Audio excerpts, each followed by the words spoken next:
bibino ebiseera ebisinga okunkalubiriza ng'olina okutunula mu maaso ga maama wa Marinos ne baganda be, ng'olina okutunuulira omulambo gwa mukwano gwo gwa comrade wo, ng'olina okujja maaso g'abantu obawe essuubi obazzeemu amaanyi, naye nga gwe abazaamu amaanyi naawe owulira okudduse naye nga toyina okutambula. Mukama atusaasire abeere naffe. Ladies and gentlemen, we meet today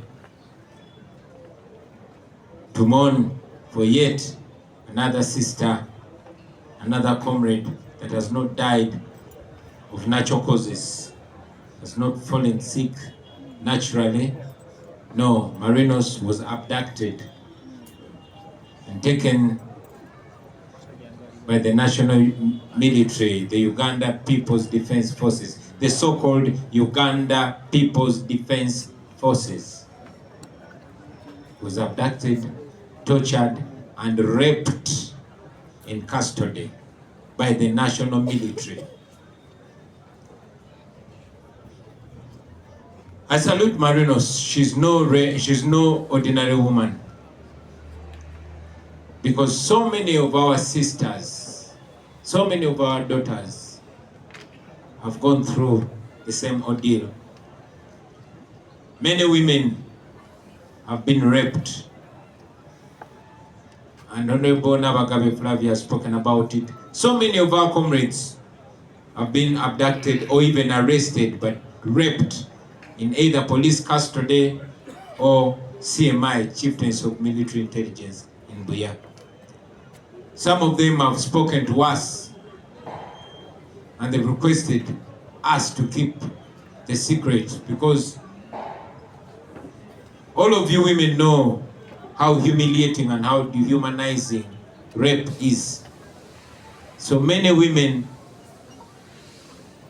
have opted to swallow the pain and suffer with it all the days of their lives. Marinos said no. She knew the humiliation, the shame, the societal judgment that comes with it, but she stood firm and said what happened to her. I salute you, Marinos.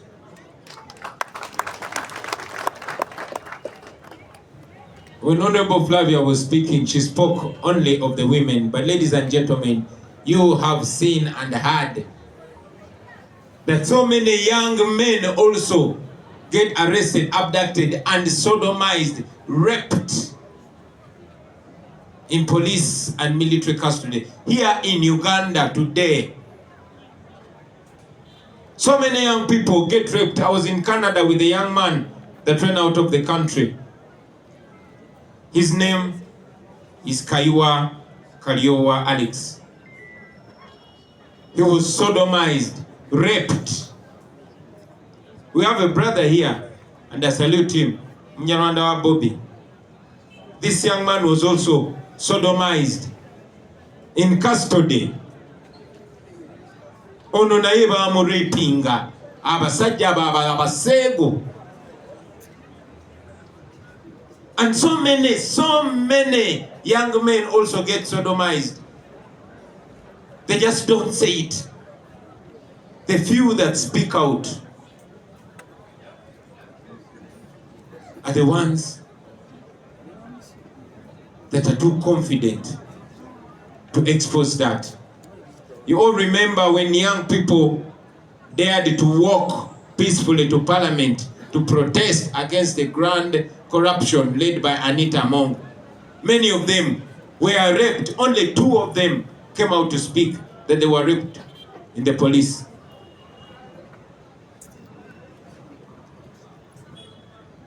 Those that have taken time to study the NRA group, the Museveni group, you know that they have used rape as a weapon. I want those of you that have the time and care to research, go on YouTube and look for a documentary called A Brilliant Genocide. where Museveni's men went to northern Uganda, to Acholi land, killed, tortured, maimed, and raped both men and women. Go and watch that documentary. It's on YouTube for free. It's called A Brilliant Genocide. And Norbert Mao, Museveni's current minister, today was speaking and testifying that Museveni men went to northern Uganda, to Acholi land, and raped, sodomized men in order to break their spirits. That is Museveni for you. That is NRA for you. That is NRM for you. Ladies and gentlemen, this is another statistic, because so many people have been tortured, so many people have been killed. We are only gathered here today because Marinos was brave enough to speak about it, and because the world got to know about Marinos' fate. But so many people go through the same predicament. The UPDF and Uganda Police, which are supposed to be servants to Ugandans, are now the predators. It is even more painful to see that institutions of state, institutions that are supposed to guarantee the rights of people, especially the vulnerable ones, the women, are complacent in this crime. An institution like Uganda Human Rights Commission, led by a woman, Wangadia is a woman. But this woman celebrates the rape of fellow women. Shame on you, Wangadia.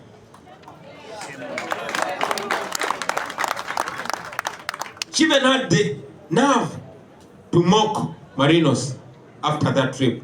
The Parliament of Uganda, which is led by a woman. Shame on you, Anita Mongo.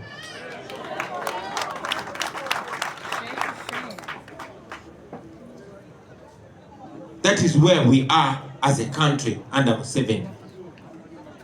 People are getting abducted, and you see people that are supposed to be most touched celebrating it. You also, Museveni's Prime Minister, celebrating and confirming the abduction of Chibalama Nabanja, a woman, a mother. As we are here today, Marinos has 2 children, but nobody knows where those children are. Not her mother, not we, her comrades. Marinos lived in pain, but with hope of a better country where she will live with full human dignity. But like we all say, Marinos is the clear exemplification of an ordinary citizen of Uganda, nowhere to run to, nowhere to get justice, nobody to report to. But she dared to fight back. We salute you, Marinos. We salute you. We are here. We are being watched. Everybody sees what's going on. The religious leaders are watching everything that is going on in this country. The so-called noble religious leaders, they are watching. They're seeing us getting raped, getting killed, getting tortured. But they praise the dictator like they're praising God. And some of them even have the nerve to come out and say, we who speak truth to power are provoking the military. You heard them recently. Museveni has a daughter who claims to be a religious leader, who claims to be a pastor. That is what they're presiding over.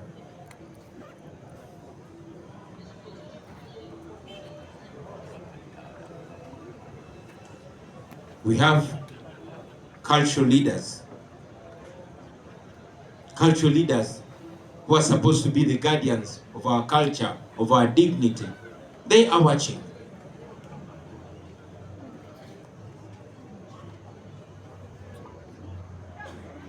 We have civil society leaders. Be sure before, during, and after elections, we always get many meetings with people, including a group of women who call themselves the Women's Situation Room. They always come to us, encouraging us to be peaceful. Mukume mirembe. We are coming here to encourage you to keep peace. I'm yet to hear their voice on this.